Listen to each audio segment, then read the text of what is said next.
चलता हूँ जहाँ देव और दानव एकत्रित हैं समुद्र मंथन करने के लिए। मन की आंखों से कल्पना कीजिए, भगवान कृष्ण ने कुर्म का रूप ले मंदरांचल पर्वत को अपनी पीठ पर उठा रखा है। सागर से विकराल लहरें उठ रही हैं, मेघ भयानक गर्जना कर रहे हैं। देव और दानव वासुकी सर्प को नेति बना और मंदार पर्वत को मथनी बना सागर को मथ रहे हैं कि तभी जल का पाप कालकूट विष निकलता है और पूरी सृष्टि को अपने ताप से झुलसाने लगता है। इस भयावह स्थिति ने देवताओं और असुरों के बीच हाहाकार मचा दिया। ये कैसा अनर्थ है? लक्ष्य था अमृतत्व का, पर अब मृत्यु की विकराल छवि हमारी आंखों के समक्ष मंडरा रही है। इस भयंकर संकट से केवल वही उद्धारकर्ता मुक्ति दिला सकते हैं जो समस्त विश्व के परम संरक्षक हैं। तभी सब महादेव की शरण में जाते हैं और पुकार लगाते हैं, ओम नमो भगवते रुद्राय। और फिर तुष्टा महादेव भक्तों की गुहार सुनते हैं, कैलाश से उतरते हैं, विष को अपनी अंजलि में भर अपने कंठ में धारण करते हैं।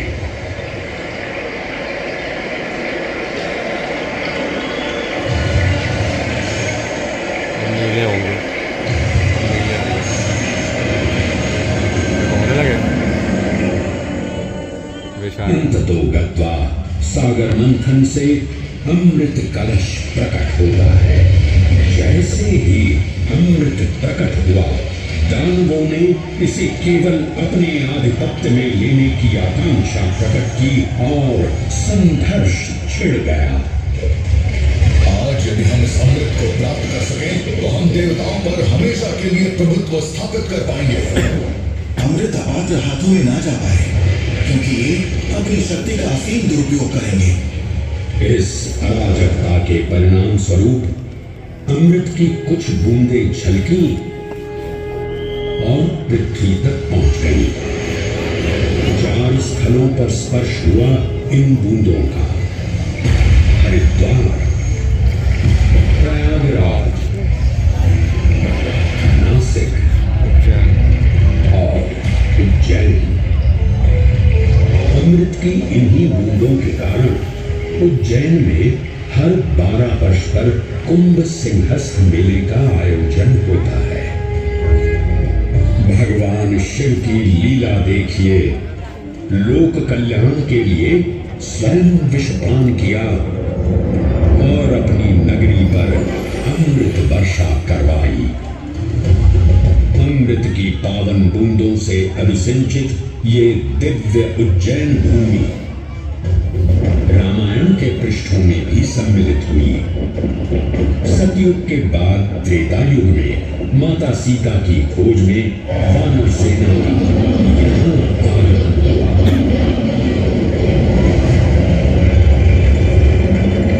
समय की उस यात्रा के माध्यम से अब प्रवेश करते हैं वाल्मीकि रामायण के किष्किंधा कांड में।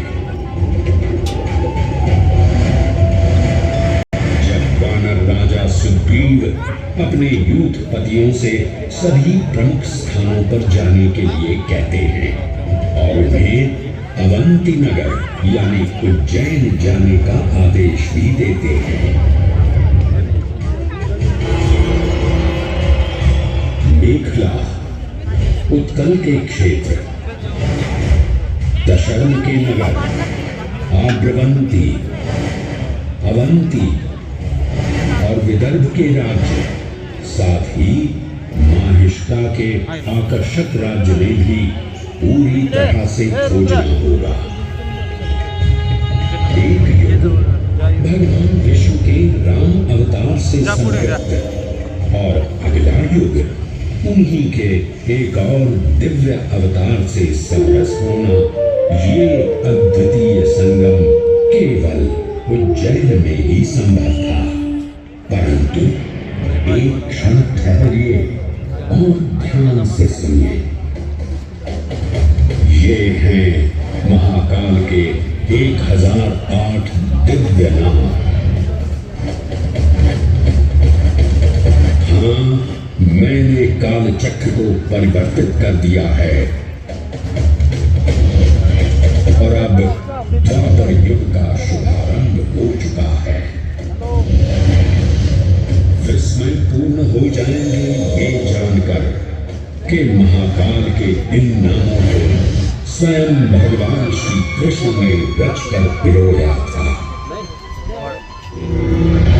महाकाल सहस्र नामावली की ये अद्भुत रचना उस समय की है जब योगेश्वर कृष्ण, उनके मित्र सुदामा और शेषावतार बलराम ने अवंती नगरी में स्थित सांदीपनी ऋषि के आश्रम में वेदांत दर्शन और शस्त्र विद्या की शिक्षा ग्रहण की थी।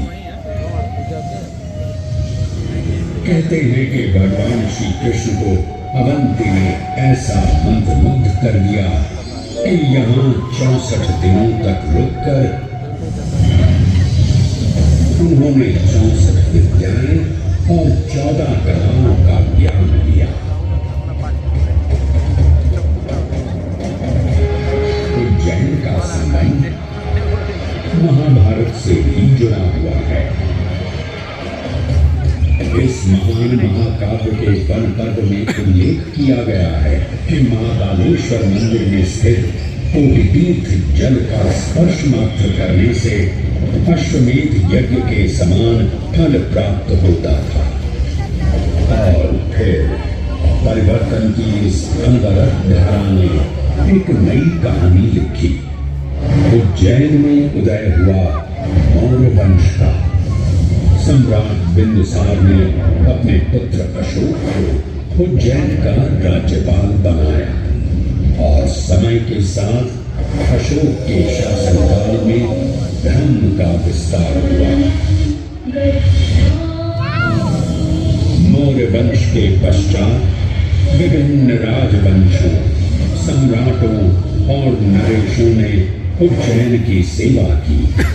उनमें से प्रमुख मालवागण और फिर गुप्त वंश ने यहाँ राज कर इसके वैभव में वृद्धि की। उज्जैन ने अपने भव्य तेज से जहाँ महात्माओं और शासकों को आकर्षित किया, वहीं इस नगर पर आतताइयों की दृष्टि भी पड़ी।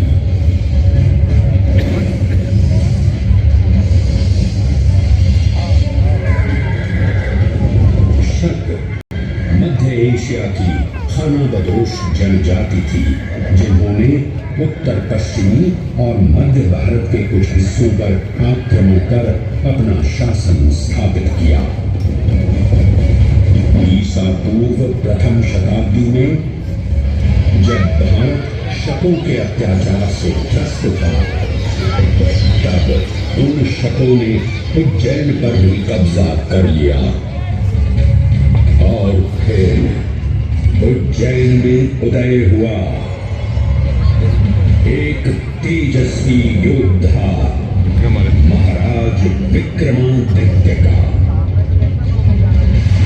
एक तरफ शकों का बल तो दूसरी तरफ विक्रमादित्य का अद्वितीय पराक्रम। विक्रमादित्य की तलवार महादेव के तीसरे नेत्र सी चमकी। प्रचंड युद्ध हुआ।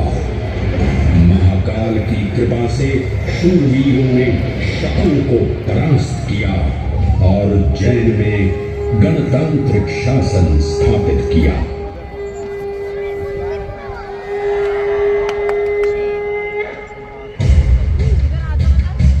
इन्हीं महाबली विक्रमादित्य की राज्य सभा महाकाल मंदिर में ही प्रतिष्ठापित थी। आज भी इस मंदिर की घंटियों में विक्रमादित्य की वीरता और शौर्य की प्रतिध्वनि गुंजायमान होती है। राजा विक्रमादित्य और शकों के मध्य हुए युद्ध में उज्जैन को कालचक्र से अभिन्न रूप से जोड़ दिया, क्योंकि जिस दिन उनको विजय प्राप्त हुई उस गौरवशाली उपलब्धि के सम्मान में एक नवीन पंचांग का शुभारंभ किया गया, विक्रम संवत पंचांग। आज भी कई हिंदू पर्व और धार्मिक अनुष्ठान विक्रम संवत पर आधारित हैं।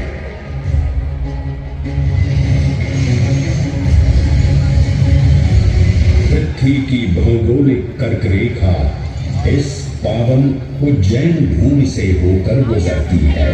लगभग 300 वर्ष पूर्व उज्जैन विश्व समय का प्रमुख संदर्भ बिंदु था।